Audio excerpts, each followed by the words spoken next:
자, 안녕하십니까. 평주에서 전해드리는 오늘은 12월 넷째 주 시황 및 관심주 방송하겠습니다. 지난주에는 좀 일정이 좀 있어서 연말이기도 하고 또 가족분 중에 또 아버지가 또 병원에 입원을 하신 또 바람에 겸사겸사 또 방송을 못했습니다. 감기 조심하시고, 그리고 연말 가족 간에 시간 많이 보내시고, 그럼 본격적으로 방송 진행하겠습니다. 지난주에 미증시는 일단 이제 추가적인 하락이 어느 정도 진정이 되면서 좀 안정을 찾는 모습이었다. 나스닥과 이제 금요일날 시장을 보면 나스닥과 그리고 미 증시 다우존스는 반등이 나왔습니다. 일단 굵직굵직한 이벤트들이 다 마감이 됐어요. 일본에서 금리 인상했고, 그리고 트럼프 대통령이 이제 대국민 연설을 발표를 했죠. 이제 금리 인하 기조를 계속 유지를 하겠다. 거기에 이제 브로드컴이나 이제 오라클 AI 관련된 이제 거품론이 계속 이야기가 나오고 있고, 마이크론 테크놀로지 실적 발표가 됐고요. 뭐 생각보다는 좋았습니다. 그래서 이 반도체와 AI를 이제 구성을 하는 쪽에서 이 결국에는 아직까지는 플랫폼 쪽보다는 이 AI를 구성을 하는 이제 부품단에 있는 종목들이 좀 더 실적이 좋다라고 생각을 하시면 될 것 같아요. 그래서 그 이제 향으로 움직이고 있다.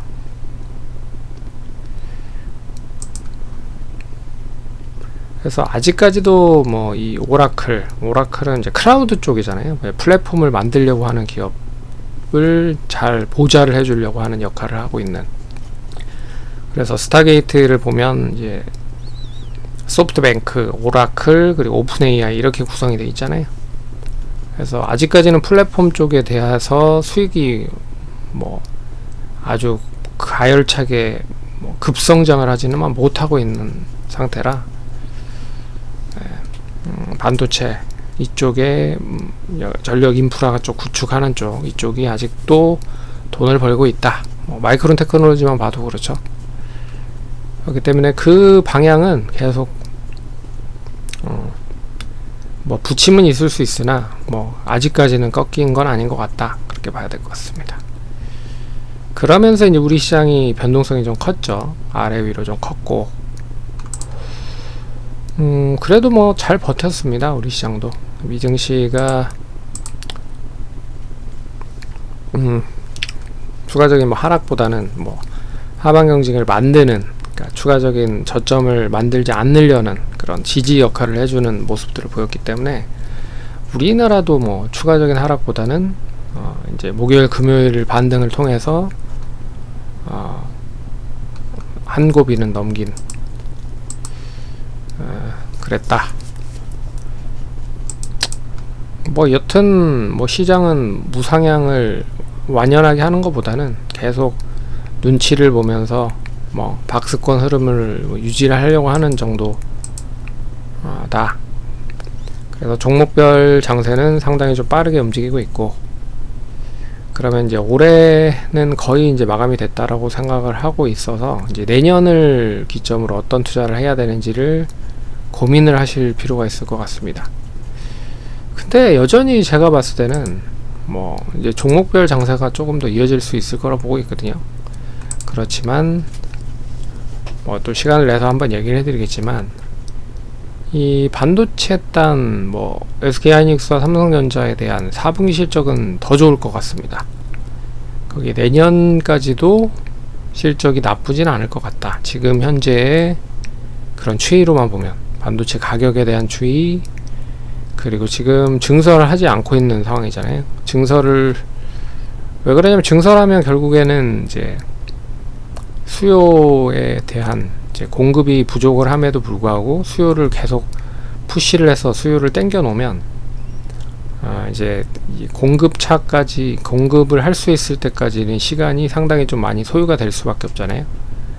그래서 그 빈 공간에 결국에는 이제 가격이 많이 슬금슬금 좀 떨어질 수 있다라고 보고 있는 거죠. 그래서 결국에는 이 가격에 대한 그런 공급자 우위에, 지금은 이제 공급자 우위죠, 완전히.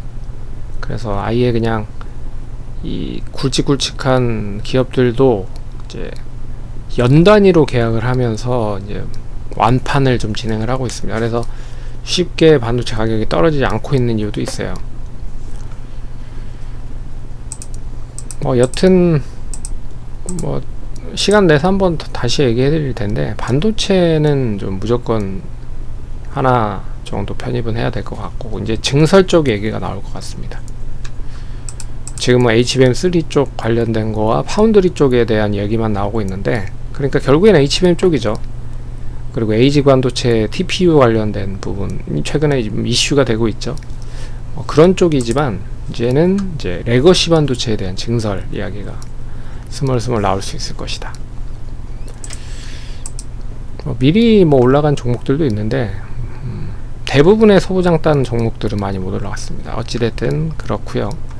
거기에 자율주행을 포함한 자동차는 어떻게 보면 자율주행에도 포함되고 로봇에도 포함되고 이런 중첩적인 역할을 하고 있기 때문에 제가 봤을 때는 관심을 가지실 필요가 있을 것 같고, 거기에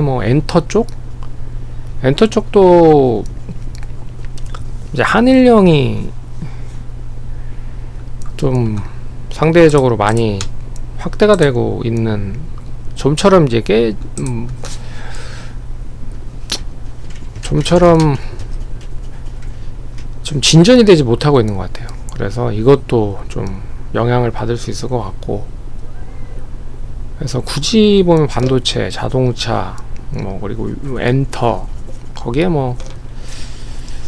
2차전지나 아니면 아예 그냥 IT 부품 기기 쪽 보면 이제 카메라 쪽도 이제 원대는 스마트폰에만 치중이 됐는데, 이게 지금 자율주행, 로봇 쪽까지도 이제 확대되고 있는 상황이라 카메라 쪽도 봐야 될 것 같습니다. 그 정도? 2차전지 그 정도? 제약바이오도, 근데 제약바이오는 제가 말씀을 안 드려도 원체에 좀 많이 올라간 종목들이 많기 때문에, 저는 이제 그동안에 관심을 가진 종목보다는 이제 못 가지고 내년에 조금 더 붐업을 할 수 있는 쪽을 간단하게 얘기해 드렸고, 오늘 얘기해 드릴 종목은 3일제약 좀 관심 있게 보도록 하겠습니다. 참고로 이제 지지난주 얘기해 드렸던 종목 유니크는 계속 횡보하고 있는 상황이에요. 네. 그래서 굳이 매수를 하셨다라 하시면 계속 보유하시면 될 것 같고요. LNC바이오는 목표가 달성이 됐고, 한세실업도 2차 목표가까지 달성이 됐겠네요. 잠깐만요.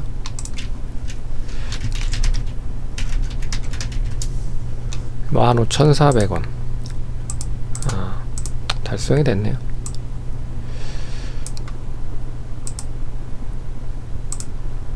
그러면 이 종목도 한 7.8%, 한 8% 정도 수익이 났겠네요. 오늘 얘기해드릴 종목은 3일제약인데, 3일제약은 이제 CMO 기업입니다. 네. 참고로 이제 미국에서 생물보안법이 통과가 됐죠. 네, 생물보안법은 이제 미국에 거주하고 있는 이제 중국의 위탁 개발 생산 기업들의 이제 바이오 쪽이죠. 바이오 쪽에 대한 규제를 좀 강화를 해서 거기에 대한 물량을 이제 인도나 우리나라나 일본 쪽으로 많이 확대를 하겠다. 그런 취지의 법안입니다. 통과가 됐어요. 그래서 우리나라도 역시나 CDMAO, 기업과 CMO 기업에 대한 수익이 이어질 가능성이 높다. 동사는 CMO 쪽입니다. 그 베트남에 공장을 지었고요. 완공이 이제 되고 있고, 그리고 완공이 됐고요. 그리고 이게 이제 거의 내년도부터는 완전하게 이제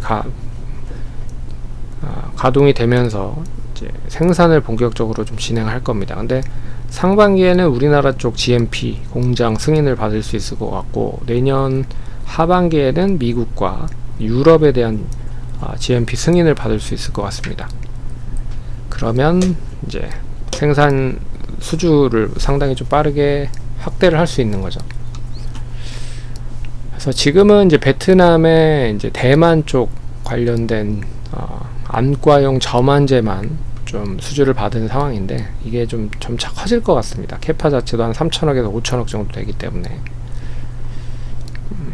그래서 그 중장기 모멘텀을 바탕으로 뭐 일반 신약이라든지 계량 신약이 관련된 쪽까지도 뭐 긍정적인 효과가 이어진다라고 하면, 제가 봤을 때는 좀 관심을 가지실 필요가 있다. 그래서 매수는 11,400원에서 11,300원, 그리고 1차 목표가는 11,950원, 2차 목표가 12,600원, 손절가 1,600원, 그렇게 제시를 해보도록 하겠습니다.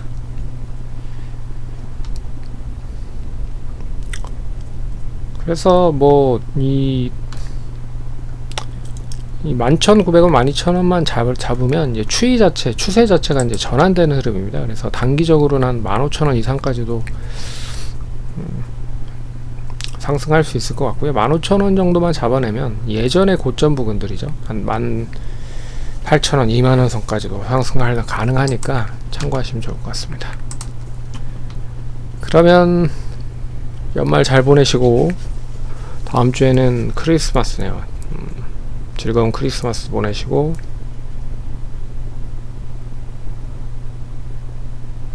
다음 주에는 뭐 특집 방송적으로 한번 진행해 보도록 하겠습니다. 그럼 수고 많으셨고, 다음 주에 뵙겠습니다. 감사합니다.